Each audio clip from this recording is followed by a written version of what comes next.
Anyone feeling a little down and tired? Yeah?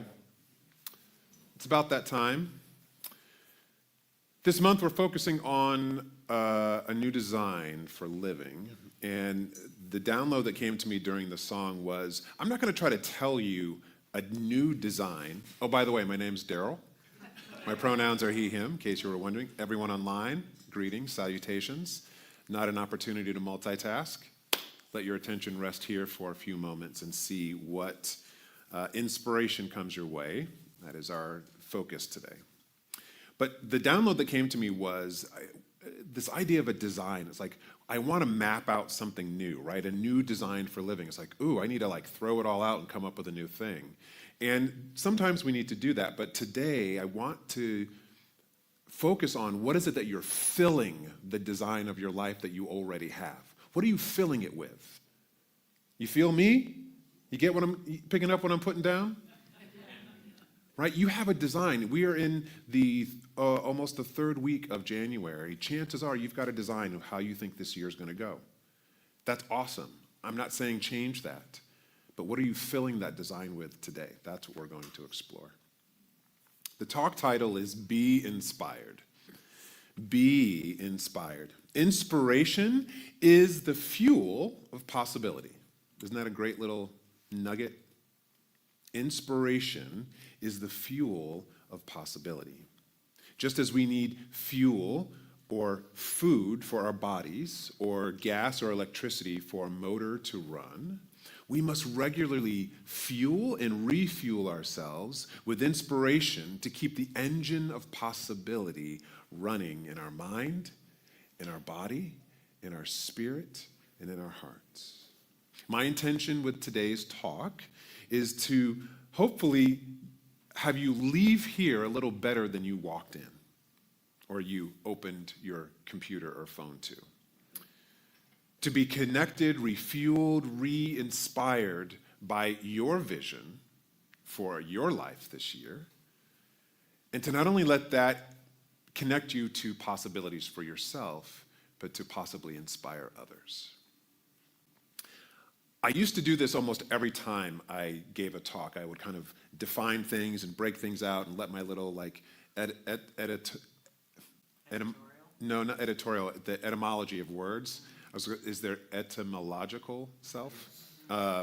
So be inspired, become, to exist, to make happen, right? So it's this action word, to be. Something is in the becoming. It's not complete. It is actually moving. So we're moving in inspiration. We're moving to be inspired. In Latin, the inspired comes from inspirare, to breathe or blow into. And then we can break that down. In, most of us get in. In most languages, when you say in, people get it, right? In, spirare, breath, in the breath. So to fill something with the breath of possibility, to fill something with the breath of spirit, to fill something with the breath of the universe. And not only something, but someone. You, your mind, your heart. One of the ways that inspired or inspiration is broken down is to give rise to. That's why that song was so great, to rise up. We're going to give rise to something today and every day. Which brings me to our reading. We need to keep foremost in our minds that the laws of nature are never bound by precedent. For example, no matter what is growing in our garden, we can uproot it, sow new seeds, and out of the same soil produce a different crop. Why then shouldn't this be equally true of our mental life? Of course it is true, but it is only a possibility until we actually do something about it. Is that inspirational to anyone? Are those words inspiring? Yes. Good, one person. Thank you, Jason. If for some reason it's too many words, let me break it down for you, what he's talking about here. If you have never done any gardening, then this spring, this summer, get dirty and play with it. Because there's this beautiful thing in nature, this principle in nature. The soil that is there, something can be growing in it. Whether it's a weed or a rose, whether it is an orange or some other weird stinky plant. There's this one stinky bush that for some reason a lot of development groups, I think because it's really hardy, they grow, and it just kind of smells like feet and poop. So if it's that, the beautiful thing is you can uproot any of it out, and you can put something else in that soil, tend to it, and grow something new. That is really inspiring to me. Because I don't know about you. I do a number on myself. I'm like, oh man, Darrell, who you are, you've lived all these years. I don't know what you're going to do now because you've just been doing it the same way. And it's like, dude, stop. Listen for a minute. Uproot that thought. Get it out. Put something else there. What would you like to focus on? And so this is a reminder that we don't have to take the lot that we feel like we've been given and we just give up. No. You've got some soil. You're the soil. You just need to pull the things out that you don't like and start putting some new stuff in there and fertilize it. The other thing that inspires me, and it gives me some pause to take a breath, because I don't know about you, I like everything done yesterday. There's a process of growing. It takes time. You must nurture things. Be inspired and be inspiring. That's my hope today, is that you are inspired, but then you're also inspiring. May the words from my mouth today and the meditations of your heart as I talk fill you with the urge to do something inspired and creative with this very day, with this very week, and with your entire life. I love the beginning of anything, and I think this is why I find myself drawn to a lot of the Buddhist philosophies. If any of you have read any of the Buddhist texts or any of the Buddhist teachings, there's this idea called the beginner's mind. I love the beginning of things because you're kind of like, wait, what's happening? I don't know. And you've got this bright-eyed, you're like a 5-year-old, like, let's just break stuff and see what happens. And in particular, most of us bring that energy into the new year, right? There's this, whether we fully believe it or not, there's this general idea that floats around the planet around this time that we have cleared the slate of last year, right? That there is something new before us. It's almost like that we've uprooted all the stuff from last year that we didn't like, threw it into the compost pile, and now we've got this brand new fertile space to grow something new this year. But usually about this time, what's today, the 18th, so we're floating into week 3. The energy and the surge and all the hoorah starts to flatten. And for some, it goes to complete and total nothingness. And this is okay. This is not something to belittle ourselves on or to prove that we're failures or that we haven't done something right. It's evidence that our old habits, our habitual way of being, have started to kick back into automation. Anyone experiencing that? You thought your business was going to be a completely new business in 18 days? You thought your body was going to be a completely new body in 18 days. You thought your relationship was going to be a completely new relationship in 18 days. You thought your family was going to be a completely new family in 18 days. Come on now. It takes time. So give yourself a little bit of grace and just realize that your attention has drifted away from the thing that you really are aspiring to this year. And this is the moment to bring your attention back. This is the moment that we all have been waiting for. It is the moment to be inspired, to be in the breath, to become the breath of spirit, to breathe into something, the vision of our souls. I'd love to see the second slide, if we could have that. One more. Here we go. Okay. 3 words that I'm focusing on in the Soul Gym community this month: vision, purpose, and possibility. And notice that there's arrows. Now, I'm not one for perfect linear movement. I've meandered my whole life. However, I hope that this gives you some sort of visual representation of where I'm inviting us into with inspiration right now. Has anyone ever looked through a telescope? It's pretty cool. A telescope is an optical instrument designed to make distant objects, things that are very far away, appear nearer so you can see some detail in them. That's the function of your vision. Your vision, if you did a visioning practice, if you did a vision board, if you sat down and did any resolutions, whatever your process may be at the beginning of this year, it is to act as a mental, emotional, spiritual, and energetic telescope, to draw close to you, to see some of the details of your life and what's going to come to pass this year. But it doesn't mean that it's sitting right next to you.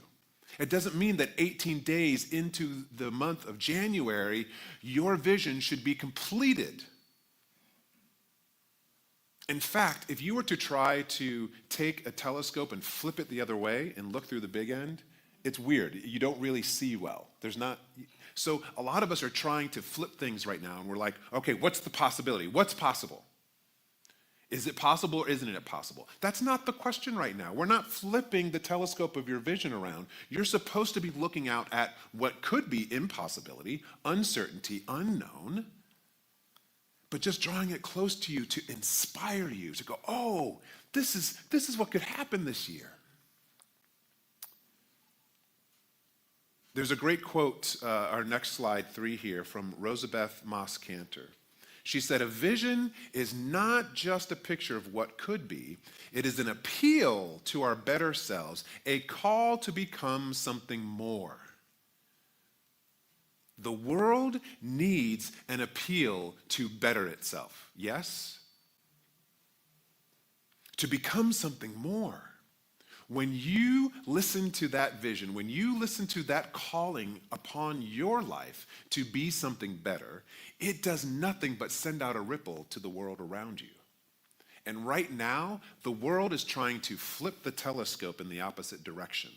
Everyone's trying to figure out how can we get out of this mess that we're in right now? And that's the question we need to keep asking. But because we don't have an answer, doesn't mean we can't get out of it. It just means we're on our way. We need to flip the telescope. We need to flip our vision back around and remember, okay, what is the near distant future possibility that we hope for? Regardless of how some of our leadership shows up right now, regardless of what's happening in the political, socioeconomic setting right now. I'm not saying forget about it and stick your head in the sand, but we need hope. We need some inspiration right now, folks. And you're the one. We are the ones to bring it out. So be inspired by your vision, whatever it may be. It is showing you something. It is pulling you close to that which is off in the near distant horizon and the possibility of your life. But please don't flip things around. Don't try to see what is or isn't possible and then go, okay, well, I guess that's my purpose. And then that's my vision, because it's possible. Can you feel the energy shift? Your vision is trying to get you to stretch. Tomorrow, we honor and celebrate one of the greatest visionaries of our contemporary history, the Reverend Dr. Martin Luther King Jr. He definitely had a vision, and he was inspired by it. He let the vision pull him forward. He didn't know how things were going to come to pass. He really didn't. He even profoundly realized that he may not actually see the fruition of his vision in his lifetime. But he was moving himself and the world towards that possibility. Here are some words that he gave in a very famous speech. Well, I don't know what will happen now. We've got some difficult days ahead. But it really doesn't matter with me now because I've been to the mountaintop. He's seen out the possibility, the vision. And I don't mind. Like anybody, I would like to live a long life. Longevity has its place, but I'm not concerned about that now. I just want to do God's will. And he's allowed me to go up to the mountain. And I've looked over and I've seen the promised land. I may not get there with you, but I want you to know tonight that we as a people will get to the promised land. And I'm so happy tonight. I'm not worried about anything. I'm not fearing any man. Mine eyes have seen the glory of the coming of the Lord. Anyone ever heard that before? You will hear it a lot tomorrow. Hear it in a new way. In metaphysical interpretations of religious or spiritual speak, you can substitute the word Lord with the word law. So in essence, Martin Luther King Jr. said, "Mine eyes have seen the glory of the coming of the law." The manifestation of the law, the effect of his cause. He saw it from the mountaintop. He saw the possibility. He didn't know how he was going to get there, but he knew it was going to happen, and that faith activated his every single choice in what he did. And not only did it guide and direct his life, but it inspired millions of people, so much so that he hasn't been alive taking a breath on this planet, and his words are still being spoken. His recordings are still being played. People are still basing their lives off of the image in the mirror that he offered. This is the type of inspiration that we need today, my friends. Do you know the courage that it took and the courage that it still takes today to hold a vision that tight and firm? It's so easy to get distracted by lesser, seemingly more important things. It takes courage and willingness to fall and get back up. One of the most inspiring quotes that I have from Martin Luther King, that every time I read it, it just brings some breath to me. It's our next one here. Slide 4.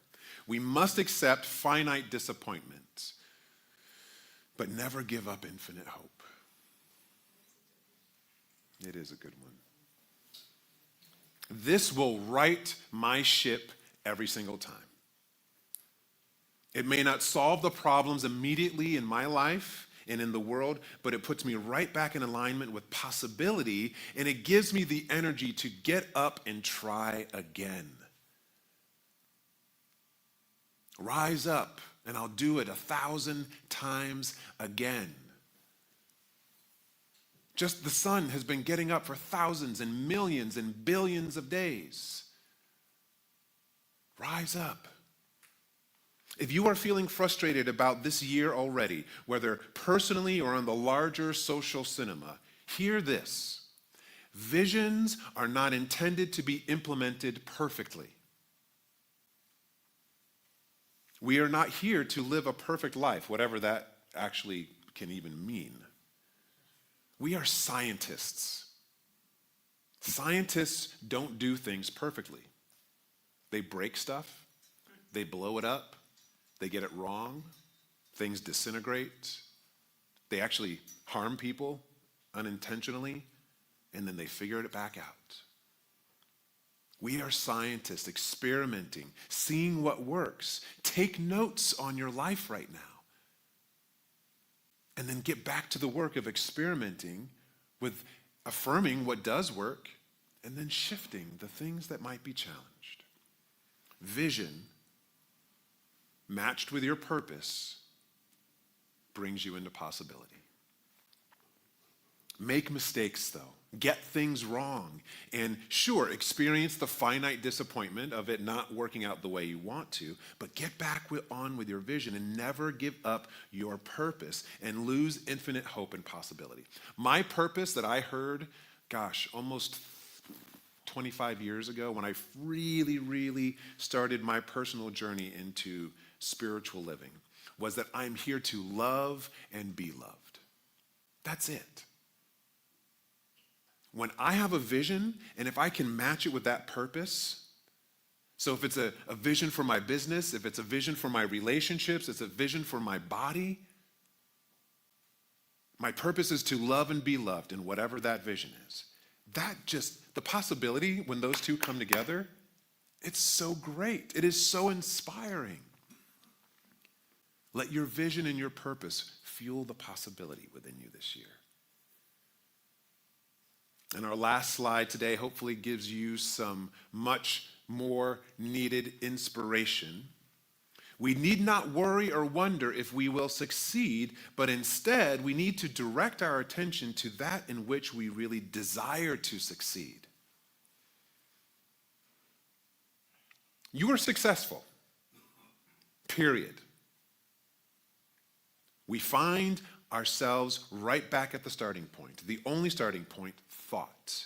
What are we thinking? What is our habitual thought pattern? What is our total thought content? Here's the beginning and the end, the cause and the effect. You are successful right now, and whatever you're thinking, whatever your experience is, if it's an experience of what you would consider positive, or an experience that you consider neutral or meh, or an experience of negativity, the bottom line is you are being successful. You are co-creating that experience right now. Your attitude and your attention. Those are the two most powerful things that you have on the planet. Where you place your attention, and then the attitude with which you place it is what makes up your experience moment by moment by moment. And you are being successful. This is not a shame or blame saying that you have screwed anything up if you're having an experience that feels less than, but recognize you are successful. But sometimes we're successful in things that we don't actually want. Anyone? Hello. I'm like, wow, well, that's interesting. That's not exactly how I pictured this day going, or how I wanted this life to be, or how I wanted that job to go, or how I wanted that relationship to be. But remember, pull up the roots, put it to the side, put in a new seed. Water it, attend it. This is the process of our living. We are successful every day. There is no doubt in that. The question or realization is, what are we being successful in? What are we giving our attention to? I think for time, the last inspirational quote today comes from Victor Hugo. Anyone know that name? Great writer.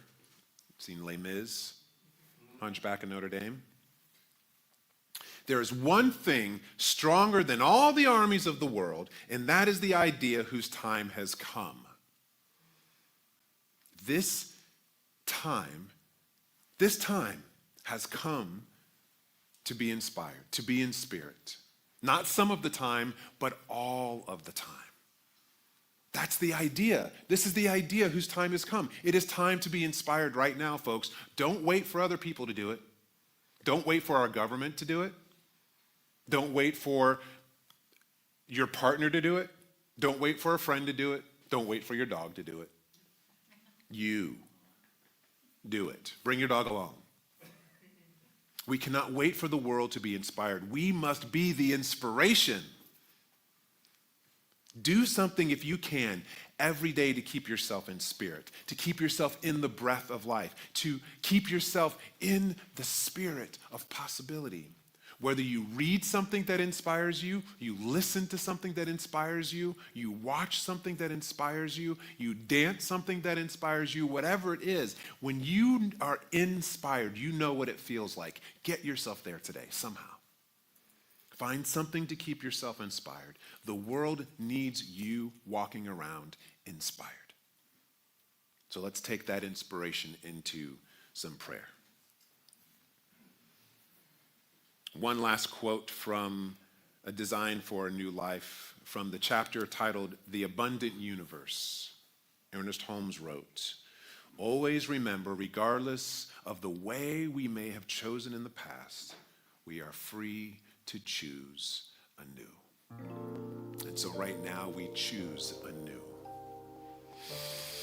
Take a rich breath in and out. Feel your feet on the ground. Relax your shoulders, unclench the jaw, unhinge anything that feels tight. What are we filling your design with? What are we pouring into the design of your life? Pour spirit into this moment, because there is only one thing happening, and that is the life of spirit. In my life and in your life now, in the life of this community known as Cityside, in the community where you live, in your family, in your work environment, in our government, there is no place that the living spirit of possibility is not. It just needs to be reminded. So by the power of this collective mind treatment and prayer and affirmation right now, what I declare for all of us is that we remember the truth. greater than any detail that we see out in the distant future, that right here, right now, we are enough, that our vision is meant to pull us forward. May we step into this week willing to fall and get back up. May we step into this week and come down from the mountaintop of the vision that we've seen and actually activate that vision in our living. What I affirm and know is that everything we do impacts the world. So choose wisely. Be inspired. A hand to your heart, a smile on your face, a deep breath in, and we exhale the Spirit. And so it is. Peace and blessings to you all. Be inspired, my friends. Happy New Year.